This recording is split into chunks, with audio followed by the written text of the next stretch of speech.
Good afternoon, and thank you for joining us today for an MP webinar on COVID vaccination mandates and employee retention, business communication tools for 2022's top challenges. I'm Amy Weeman, the head of marketing here at MP.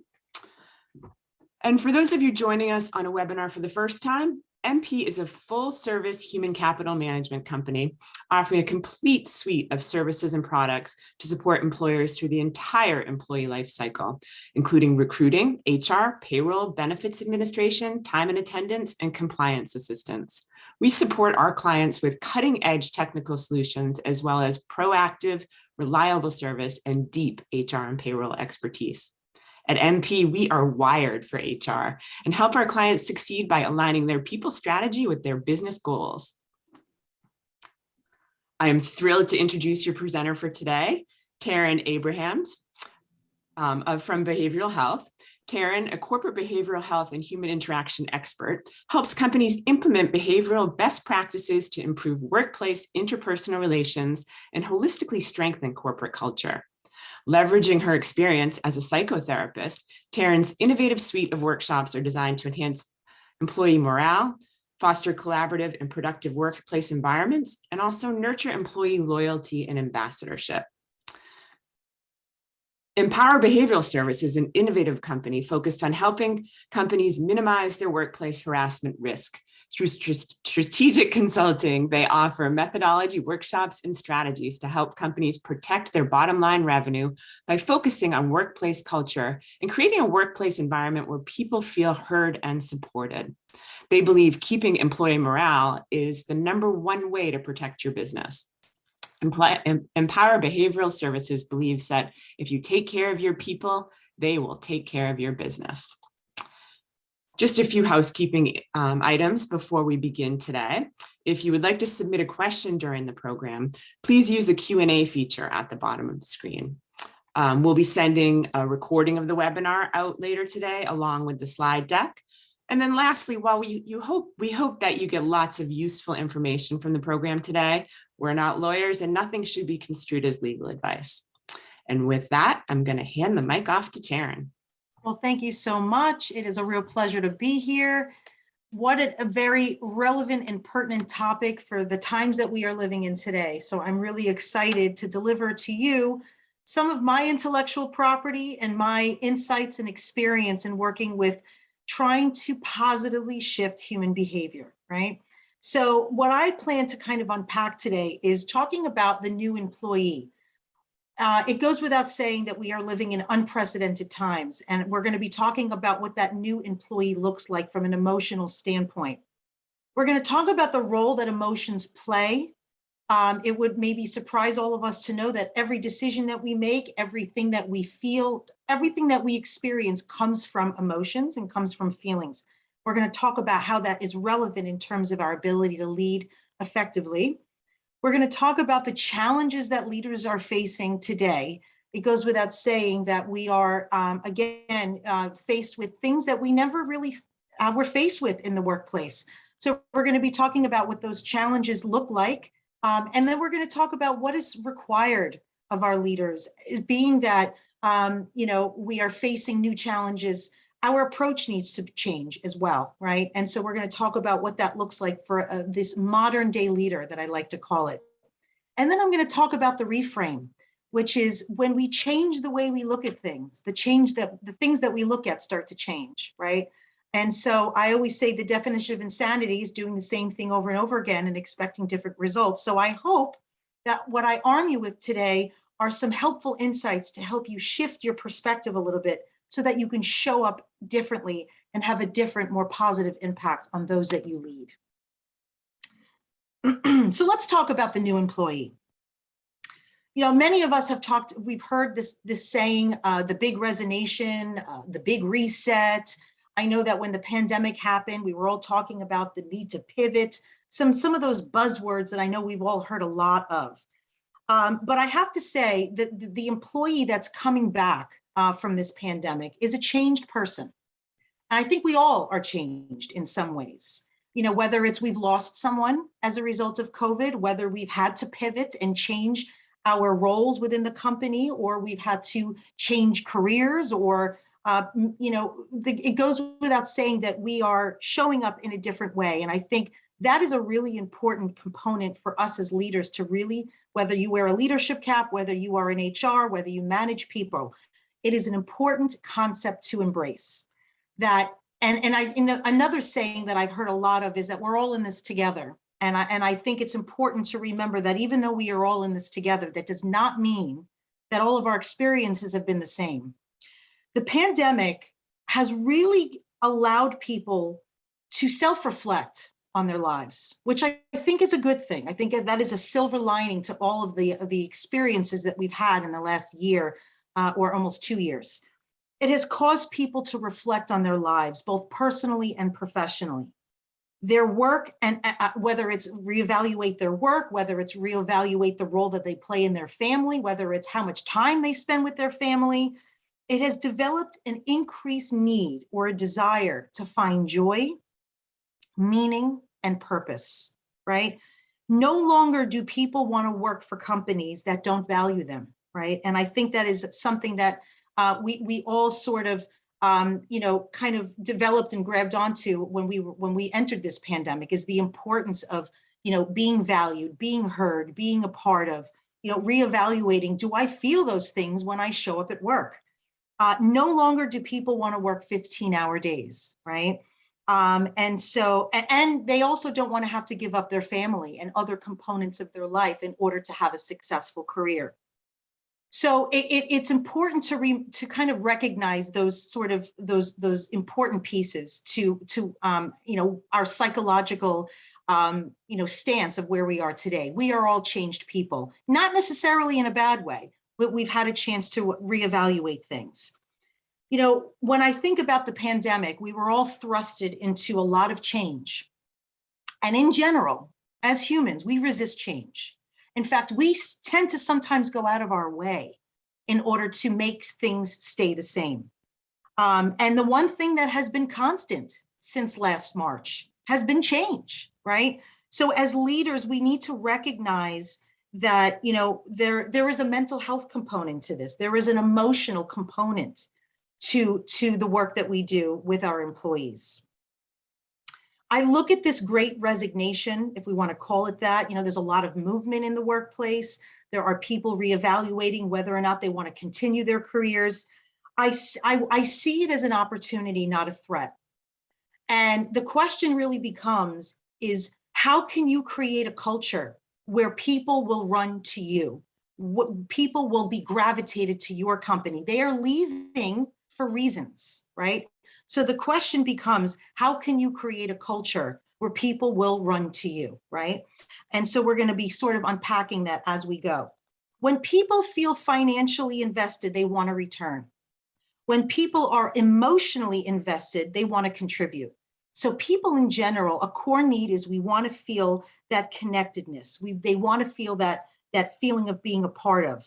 And when people are engaged with their work, they're committed to the people that they work for, right? And when they're not, right? They look like a disengaged employee. It's actually not complicated, and it's actually not new. If you look at the statistics and the studies that were leading up to the pandemic, disengagement was already a concern, right?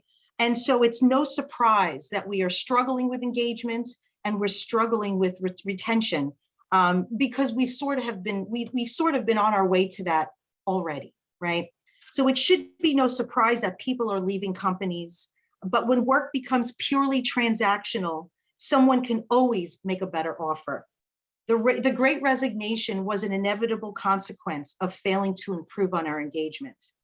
Great leaders, however, don't necessarily have this issue. Great leaders sees increasing resignations as an opportunity rather than a threat. I'm a numbers girl, so I always like to use numbers to paint a picture. I wanted to highlight some key statistics that I recently became privy to. 1/3 of job seekers report being willing to take a 10% pay cut for a job that they are passionate about. So think about that. A lot of my clients will ask me, well, what if I increase the compensation, and if I give them a raise, that will maybe help retain. But actually, it's not really about that. While compensation is a crucial deciding factor in a job search, 32% of job seekers are willing to settle for a lower paying job if it means the corporate culture and work is aligned with their goals. So culture and that sense of belonging and that workplace experience actually perhaps maybe trumps the compensation. 58% of employees would stay at a lower paying job if it meant working for a great boss. People do not leave jobs because of lack of compensation. They leave because of poor leadership. And that has been my experience. That's what I notice as some of the key trends out there. Managers and leaders have tremendous impact on the employee experience. And a majority of employees would prioritize their relationship with their manager over compensation. So again, not always about money.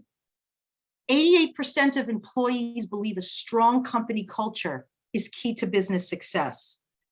A positive workplace culture is linked to higher rates of engagement, which is also shown to improve productivity and profitability. A majority of employees recognize this and understand the value of company culture to an organization's long-term success. 76% of employees report seeking jobs with more flexibility, right? Looking for maybe hybrid models or fully remote work opportunities. Flexible hours and remote work opportunities make it easier for employees to maintain a healthy work-life balance, which more than 3/4 of job seekers want. I don't know about all of you, but I know for me, not having to commute every single day, only some of the days of the week, or have given me time back in my life. And when people feel they have the time to handle all areas of their life, naturally their output at work will improve. Now, it of course depends on the role. I'm sure there are jobs out there that remote or hybrid is just not an option. But for those jobs that do become opportunities for remote, I encourage our leaders on this call to really think about that, to really reflect on that, to think that we're going to go back to the normal way it was before. I don't know if that's entirely possible because the employee has changed. The employee has changed. 65% of employees 55 years or older report being more likely to take a job offer if it involves telecommuting opportunities. So even though some of our older, more senior generations are even interested in looking for flexibility. So as I mentioned to you, the employee has changed. So let's talk about why that is and how that looks. Everything that we do in our lives is driven by emotion, right? The decisions that we make, the decisions that we avoid making, the people that we choose to gravitate to and collaborate with, the projects we choose to take on. Everything is driven by our emotions. We are emotional beings, folks. That is really what separates us from computer and from other animals on this planet. So I think it's important to recognize that emotions are at play, right? And I know, depending on the kind of work that you do, I do a lot of work with, attorneys, for instance, and certain verticals like the law practice. Well, there's no place for emotions in the workplace, right? And I hear that one a lot. And I think it's really a missed opportunity, if not even a blind spot, that we are emotional beings. So the better we are as leaders to be able to connect with others, hear each other, becomes extremely important in dealing with things like getting people back in the office, dealing with employee resistance with wearing a mask, right? Emotions are very much at play. When we are faced with uncertainty, which it goes without saying, we have been living in very uncertain times, and I almost call this, it's a fluid situation. I wouldn't even call it post-pandemic. It's just a fluid situation. Things are changing constantly, whether it's policies, procedures, booster shots, there's so much that is constantly ever changing. Our research is changing. Our knowledge of the virus is changing. But when things are constantly changing, as humans, we tend to kind of resist change. It feels uncertain. It feels safe. It feels unknown. So when we deal with people that are showing resistance, we must remember to look at it from an emotional experience. what's going on with this person? What is driving this emotion? What is driving this resistance? And it's more than just wanting to be a difficult employee. There's things that go under, there are things that are driving that. There is this universal need that we all have to be heard, right? When I was introduced for this webinar, you may have heard that my career started off as a psychotherapist. My career started off in the clinical space, right? Now I solely work in the business environment. But I remember when I was a practicing therapist, there were people that would come to my office and say, I don't even need you to say a word. I just want to be heard. I just want to vent. I just want to say how I feel without being told not to feel that way. And so there is this universal core need to be heard. Now, and that a lot of that has to do with empathy. But see, here's the key with this. As a leader, we don't have to agree with what we are hearing in order to show empathy, in order to show up and listen. And so there is so much power. There's so much power behind showing up in a way we are open to hearing. Now, that doesn't mean we have to agree with what we hear, but we are willing to hear and listen to what your experience has been like.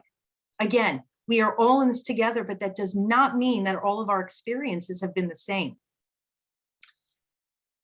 Many of my clients express to me that there's more emotion being expressed in the workplace. People are more open to saying things that they're not happy about. Perhaps it even comes across as being angry. You know, there's more conflict, there's more tension. And so I just want to kind of highlight a little bit of the psychology behind anger. Anger is one of those feelings that comes with a mask. Now, what do I mean by that? You know, as humans, we have the ability to share a full range of emotion and feel full range of emotion, even in the short period of an hour. We could wake up and feel joy, sadness, frustration, abandonment, anger, all in the matter of an hour, right? But anger is one of those emotions that I think if we look at all the different feelings that we experience as humans, anger is the one that we tend to feel the most comfortable expressing. It is a lot easier for someone to say to someone, I'm angry with you, rather than you hurt me, right? It is a lot easier to spin it that way. But usually under anger are other emotions, such as fear, right? I'll give you an example. For those of us that are listening to today's webinar, if you are a parent, right? Or if you are a caregiver, or if you're not, imagine what it might be like to have a 5-year-old. Picture you are walking down the street with your 5-year-old, and you're walking down a very busy street. There's lots of traffic, there's buses, there's activity. And for some reason, your 5-year-old decides to run into running traffic, right? Now, your initial reaction is to get angry, right? What are you doing? Get back over here. You may even feel compelled to grab your child, right? But you're not necessarily angry at your child. You're fearful that something negative or dangerous or unsafe may occur as a result of walking into running traffic. But anger oftentimes is what we express because it's the easiest emotion to express, right? So I think whenever we are faced with anger, it's important to ask ourselves, how can we look at this a little bit differently? What's really driving the anger? A lot of times it's fear. It's, fear of the unknown, uncertainty. Those are the kinds of uncomfortable feelings that can lead to us expressing anger. So when we think about what leaders are facing now, we are in very challenging times, right? We are dealing with vaccination mandates. We are we're dealing with mask wearing compliance. We're dealing with trying to get people to return back into a live environment. We're also dealing with mental health issues, right? Burnout, an employee that shows high level of resistance or disengagement.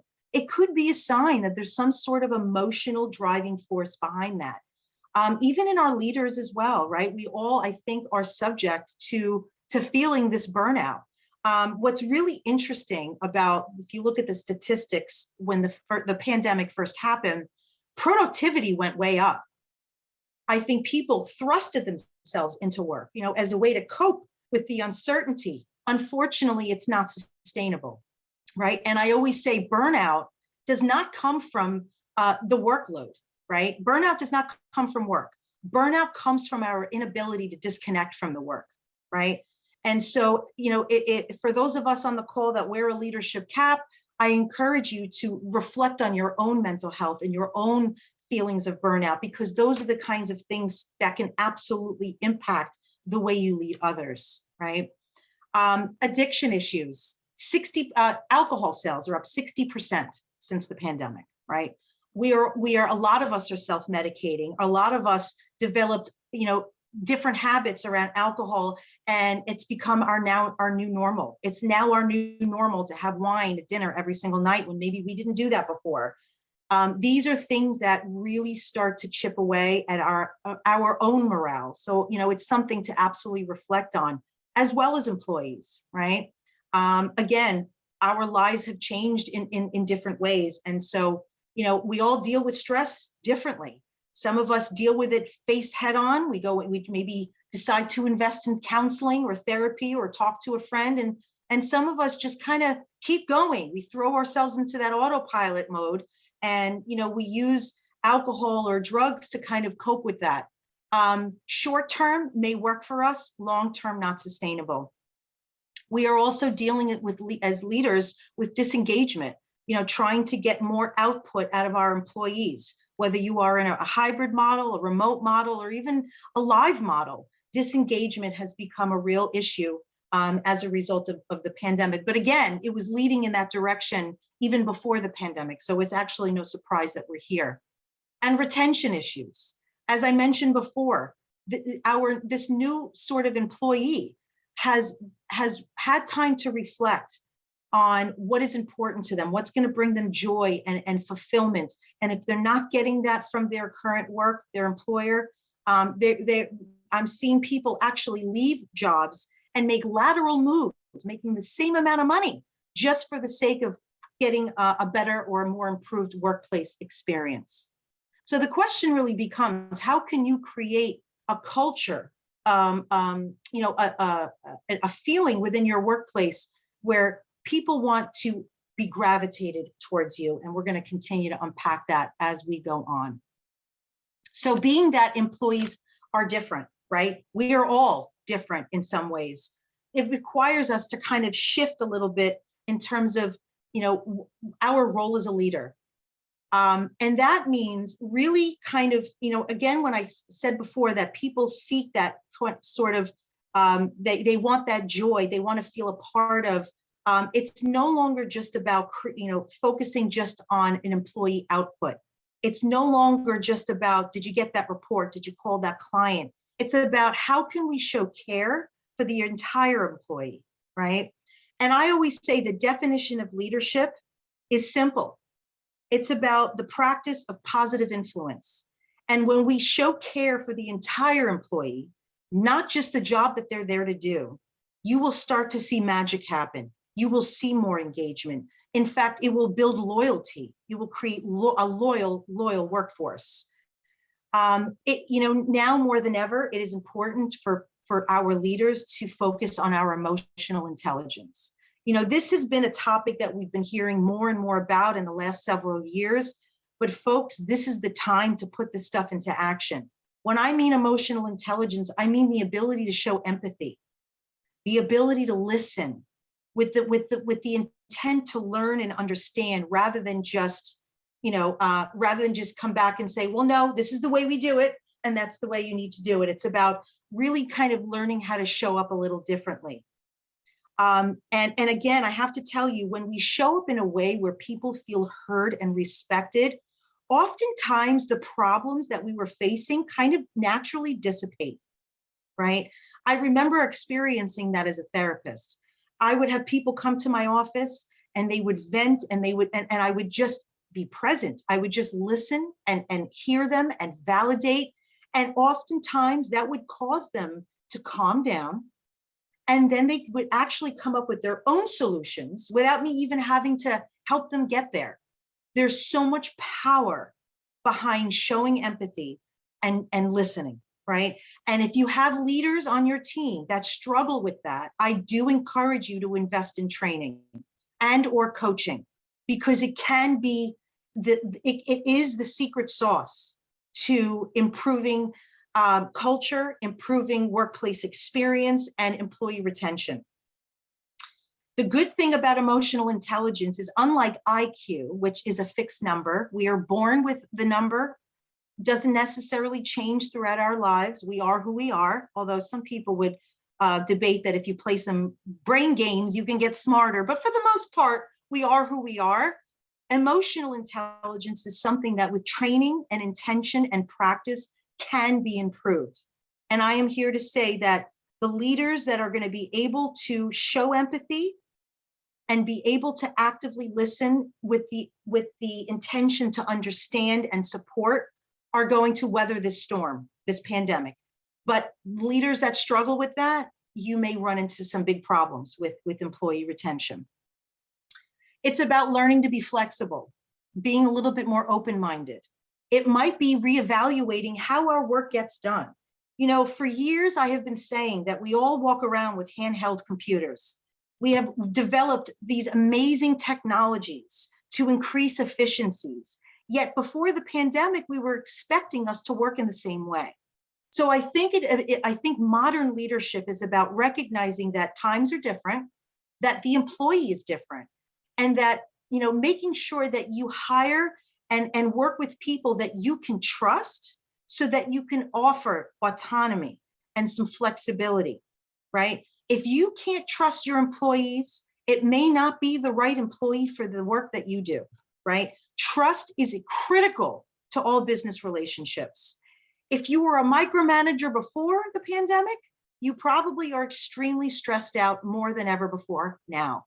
And I think that the secret to rectifying that is figuring out how to trust your employees. And if you can't trust them, then it's something to reflect on, right? In terms of, do we have the right people in place? You know, when we are living in times of uncertainty, people want to be in the know, right? They want to know what is going on within the company, within the organization, within our country. Transparent communication becomes very important. So I encourage our leaders to be intentional in your communication, but be transparent. When you make decisions that ultimately are going to impact your people, they should be aware of that, those decisions. They should be aware of the direction of the company or the direction of what those changes are going to look like. In fact, I'll even take it a step further. If the decisions that you are looking to make impacts your people directly, then they should maybe be a part of that decision, right? Now, it doesn't mean you have to give people a floor and accommodate everybody. That's not what this is about. But again, it goes back to the power of just listening, right? And being heard goes a very, very, very long way. People want three things in their jobs. They want meaningful, interesting work. They want recognition for doing the job, and they want to be involved to where the company is going. And I think a great way to be able to do that third thing, and I think as leaders, we don't always do a good enough job with that, is to be able to connect the dots between individual roles and the goals of your company or organization. When people feel that connection, they get a lot of energy out of their work, right? They feel the importance, the dignity, and the meaning of their work. So I always say, the definition of insanity is doing the same thing over and over again and expecting different results. I'm sure all of us have heard that before, right? But what does that really mean when it comes to leadership? If people are coming back to work or have returned to work, and we now know that they are maybe emotionally a little bit different, we've got to show up differently, right? We have to show up differently to meet those needs. And so it does come back to, making sure that you're showing compassion, you're showing empathy.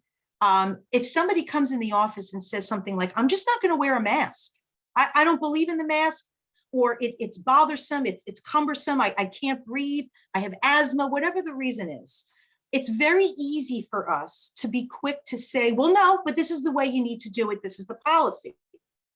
But there's something to be said for just saying, I understand. I can relate, even if you may not relate. You want to find words to align with them. I understand. I understand that this is difficult. I know it's far from ideal, right? But I am going to say that as part of our culture, this is something that we are asking everyone to honor. And I value you as an employee. And I know that, and I'm asking you to meet me halfway, right? And so I feel like when we approach it from that standpoint, it tends to be the path of least resistance. I'm sure we've all been in situations where we just relied back to policy and it just became a conflict, right? And so, it's about showing the human side. It's about aligning with them. It's about acknowledging and validating, because again, going back to that core need, we all want to be heard. We all want to be listened to. Be open to other ways of knowing. If somebody says to you, I have new family responsibilities, my kids are remote for whatever reason, or my kid has a compromised immune system and I need to work remotely 2 days out of the week. I think it's important as leaders, again, doesn't mean we have to accommodate and say yes to everything, but be open to other ways of doing work. Become flexible. I always say, at the end of the day, does it matter how people get the work done, as long as they do the good work that we expect them to do, right? And I'm sure there are some of us on this call that are thinking that's crazy. We need to go back to the way it was. But again, if people are changed emotionally, we may push people out the door without even realizing, right? When it comes to leadership, I always say, it's not a matter of being perfect. None of us are perfect. In fact, we are all a work in progress here on this planet. But it goes so far when we can say to an employee, you know what? I could have handled that conversation differently the other day. Or you know what? I was a little bit too reactive. I'm really sorry about that. Do you mind if we have another conversation? Or even just apologizing, right? I always say good leadership is not about being perfect. It's about what you do when you become imperfect. And we are all imperfect by design, right? None of this is easy stuff, especially when we're dealing with emotions in the workplace. So I think, to kind of alleviate the need to be perfect, because I don't think there is such a thing as perfect, authenticity goes a long way. Being able to apologize goes a long way, right? And also, as I mentioned before, being aware of signs of burnout. If you see employees not becoming less engaged, or disengaged. If you have employees that used to be, they used to bring their A game, but no longer are. You can either take the approach of, well, I need more output or else we're going to have to discuss a performance plan. Or you can take the approach of, is everything okay? I'm a little worried about you. Are you feeling burnt out? Is there anything I can do as your leader to make this an improved experience? I think it's important to recognize how we can show up that way. Our personal life impacts the way we show up at work, right? And so it's important to recognize that we all have, our responsibilities outside of work. So honor that, allow people to be able to handle all areas of their lives. When you allow people to take care of home front, right? Kids, spouse, if they need time off to take a child to a doctor's appointment, if they need to use a PTO, that's a great way. I always say when you take care of the entire employee, their output is naturally going to increase, right? And that's what can create increased deepened work experience and loyalty. So as I mentioned when I opened this up, I said, when we change the way we look at things, the things that we look at start to change. I really believe that this pandemic has a lot of opportunities here. Through disruption comes innovation. It's always been the case. If you look at our personal lives, we don't grow in the safe zone, right? We don't grow emotionally when everything is status quo. We grow from our hardships. And it goes without saying, we all have been challenged in a variety of ways in the last 2 years. So I think how we approach it is important. View this as an opportunity. View it as an opportunity to maybe deepen your understanding of the people that work for you. View it as an opportunity to maybe update or create a new mission statement, right? I think you can leverage this experience to deepen your workplace experience. If you don't have a mission statement, it's a great opportunity to create one, as well as your values and your vision. And I wouldn't encourage you to create it alone. Make that a collaborative exercise, right? Get people's involvement, because then will ultimately get their buy-in. We've been hearing about this buzzword culture for a long time now. If I was to interview every single one of you on this call and ask you, how would you define culture? We would all have different answers. There's no right or wrong answer to what workplace culture is.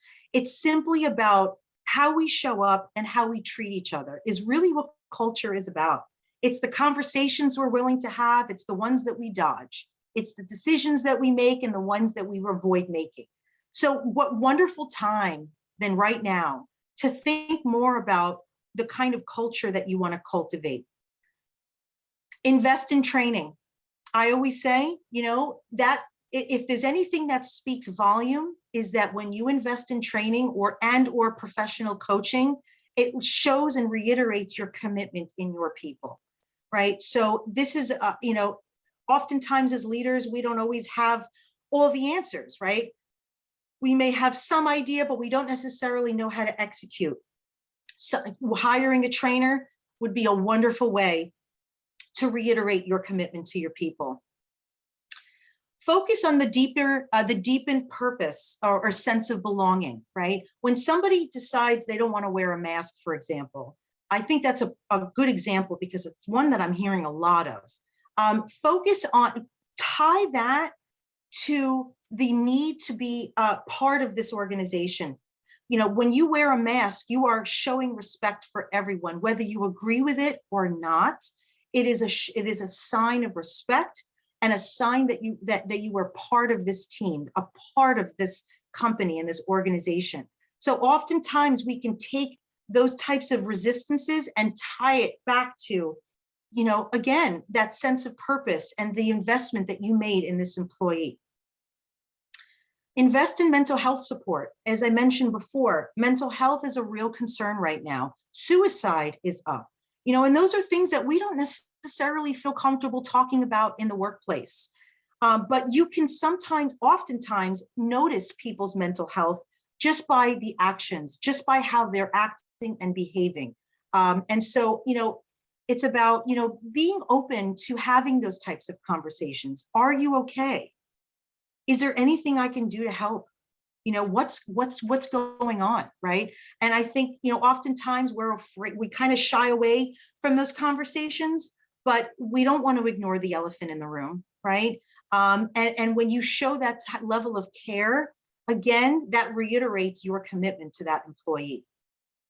I think it's important to encourage paid time off, right? It's something I don't think we do enough of. If you see someone struggling, encourage them to take a day off. That's what it's there for. There's no shame in that. It's about figuring out ways to take care of ourselves. One way that you can help with people's mental health and the wellness and the well-being of the people that report to you is, create better boundaries at work. Maybe don't send an email past 9 o'clock at night or 8 o'clock at night, recognizing that after hours it's their time, right? As I mentioned before, burnout comes from that feeling of always being on. And unfortunately, the fact that we all carry these, smartphones, it creates an even bigger challenge with creating boundaries because our emails are always with us. But a gift that you can give your employees is to create those boundaries, to be mindful that weekends and evenings are time for rejuvenation, for healing, and for our own personal wellness. And oftentimes, a very powerful thing to say is to give people the permission that you don't have to respond to an email after hours, that I don't expect you to work, all weekend, right? Oftentimes, when we are under stress and anxiety, we tend to overwork. Right? but overworking can lead to burnout and mental health problems, and it's not sustainable. So I think a good gift to give our employees is the permission to unplug. It's okay, right? And so I wanted to leave some time for some Q&A. I'm imagining there's a lot of questions on our minds. And if you want to put that in the Q&A, I am here to answer those questions. So the first question I get is, I have asked all of my employees to return to live work 100% with no option for remote or hybrid work. And some of my employees are requesting hybrid models or flexibility. What should I do? That is a really great question. And I would say that, find out what is driving the need, right? It's very easy for us to quickly assume that, oh, well, they just don't want to deal with the commute, right? But there could be other things going on within that person's life that you may want to know about that might help you shift your perspective of what this person's needs are. If it's the kind of job where it can be done remote, maybe part of the time, it's something to consider, because when you give people autonomy and you give people trust, they tend to work harder for you.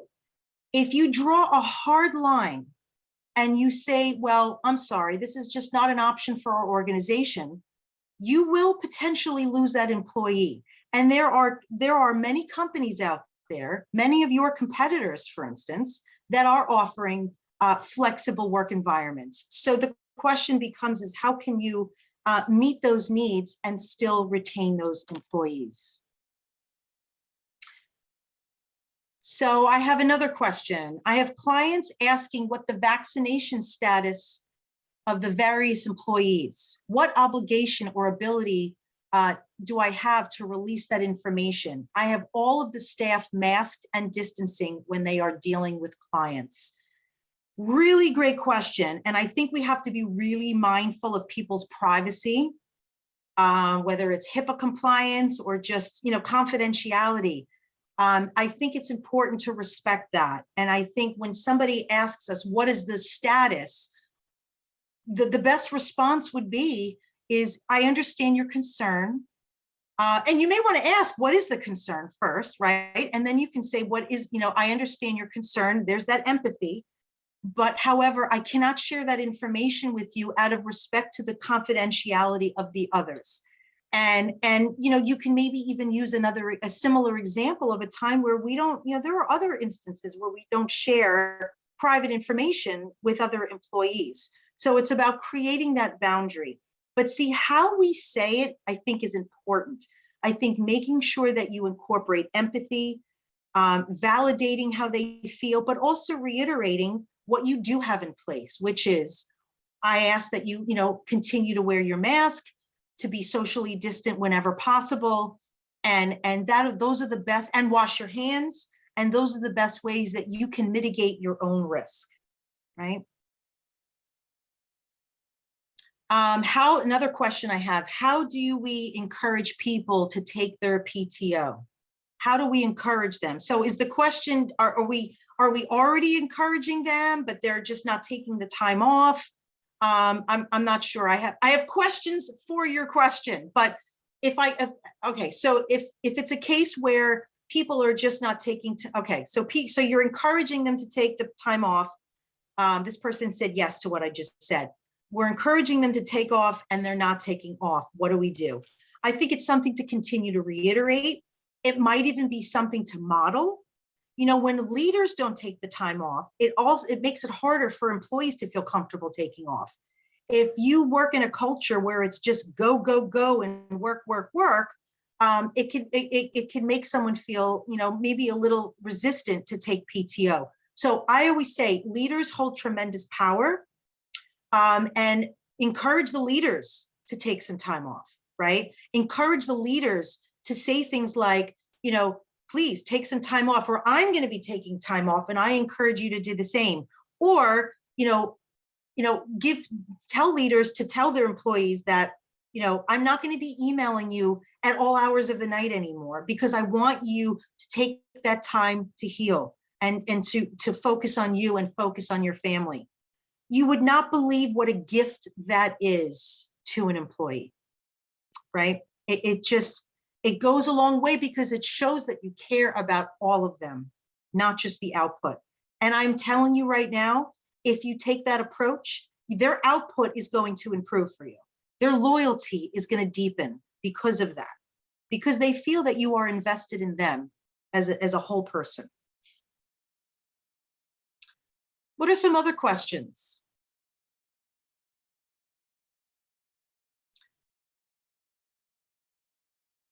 Oh, another good question. So, should I consider increasing employee salaries or amping up the benefits in order to avoid turnover? My short answer is, and again, when we go back to the statistics on the first few slides, it shows you that money isn't always what resonates with people. It's about feeling valued. It's about feeling heard. It's about, offering flexibility, right? And so I think, it's interesting. I have a client who another law firm, right? They asked me a question a couple of weeks ago. They're having some really big problems with employee retention. Some of the younger generations, anyone under 40, they're burnt out. They enjoyed working remotely when they had the chance, and now they're being told to work completely in the office, and they just don't want to go back to that. And so he actually said to me, well, what if I just like throw more money at people? And my answer was, you could try that, but I don't think that's necessarily what people are looking for. Yeah, in some instances, yes, right? But in most instances, it's really about, giving people a little bit more autonomy. It's about, trusting your employees that the work is going to get done just as effectively if they are remote. It's about, trusting them, right? And I think that goes a really long way. And he didn't necessarily like hearing that, because it means less micromanaging and more trusting and leading. But I think he heard me.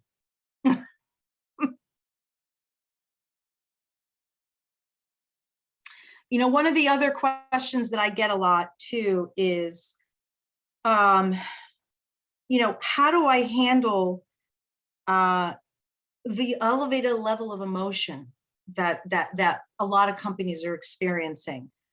People are, very triggered by a lot of different things that are going on in our communities, whether it's the COVID-19, whether it's political, whether it's the Black Lives Matter movement, whether, social injustice. I mean, there's been a lot that has happened in the last several years. And I think that, there's something to be said for encouraging people to develop healthier workplace boundaries. Now, what do I mean by that? When I was a kid, it's funny, I remember when I was a kid, I used to sit on my grandfather's lap, and he always used to tell me, Taryn, there's just certain things we just don't talk about in the workplace, or not in the workplace, but in life. We don't talk about religion, because it could be very triggering, and we all have our own very, strong views about religion, and also politics. And I think we can add to that list maybe COVID, vaccinations. I think there's something to be said for learning to agree to disagree, and creating a boundary where maybe we just won't talk about the things that we know are going to cause a disagreement, right? So it's about, again, it's about drawing the line and giving people the permission to do that, and just recognizing that these are very, very sensitive topics. Now, I know that's best case scenario, right? I know that we all develop very close relationships with our people, and we tend to sometimes, let our guards down, whether it's, water cooler sidebar conversations or, discussions at happy hour. But I think there's something to be said for just, recognizing that they are very triggering topics, that there's a really good chance there's going to be a negative outcome or some hard, negative feelings, and then to just kind of leave it at that and say, I think we should maybe just discuss something different. All right, looks like that's all the questions for today, though. What a fabulous program, Taryn. Lots of terrific information, clearly on a super relevant topic right now. Yes.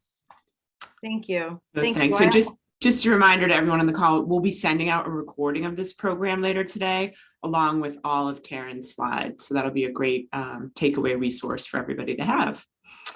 Wonderful. Thank Yes. you all for joining today.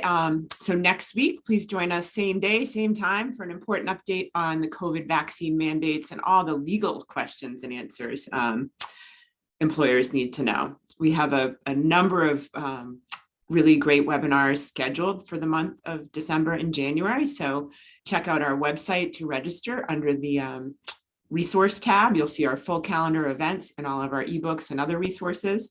And thank you, everyone. Have a terrific rest of your day. Anything else on your end, Taryn, before we close? No, thank you. No, it was a real pleasure. I hope this was helpful. And I encourage everybody to focus on ways of showing up a little different to accommodate the new employee. I think that's what it's all about. Agreed. So thank you so much for the opportunity. Thank you for presenting today. Have a terrific rest of your day, everyone, and join us next week.